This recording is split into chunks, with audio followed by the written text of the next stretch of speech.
Russian and Belarusian players are currently banned from competing in England by the All England Lawn Tennis Club. Tennis chiefs in the UK are reportedly fearing the potential demise of prestigious grass tournaments such as Queen's and Eastbourne unless Russian and Belarusian players are handed the green light to compete again on our courts. The ban was imposed by the All England Lawn Tennis Club following Russia's invasion of Ukraine in 2022. So far, there have been no signs to suggest the ban will be lifted in 2023 for Wimbledon, which could potentially throw the season into disrepute. According to the Mail, key figures running tennis in the UK are now concerned about that very proposition.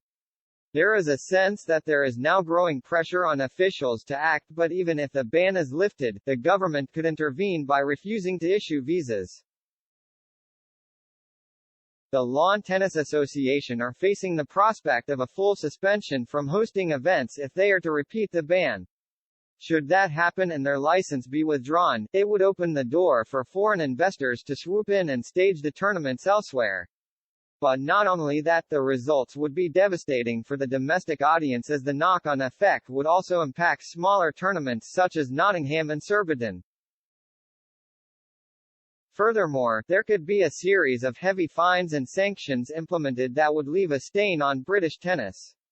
Last year, the likes of Daniil Medvedev were banned from competing at Wimbledon as they await positive news on a potential return to SW19. While it has not been a universally popular decision, generally, Russians and Belarusians have continued to be accepted in world tennis besides some Balkan nations. But Britain's hard-nosed response has come at a cost, as the championships were stripped of ranking points. World number 2 Aryna Sabalenka recently slammed Wimbledon's decision to ban Russian and Belarusian players from the 2022 tournament. The Belarusian is desperate to return to action at the Grand Slam later this summer following a challenging 12 months. This is really terrible because no one supports war. No one, the 24-year-old told Melbourne's Age newspaper. The problem is we have to speak loud about that, but why should we scream about that in every corner?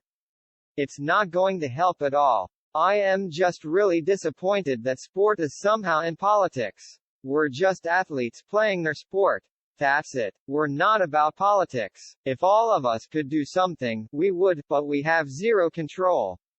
They banned us from Wimbledon, and what did it change? Nothing. They're still doing this, and this is the sad part of this situation.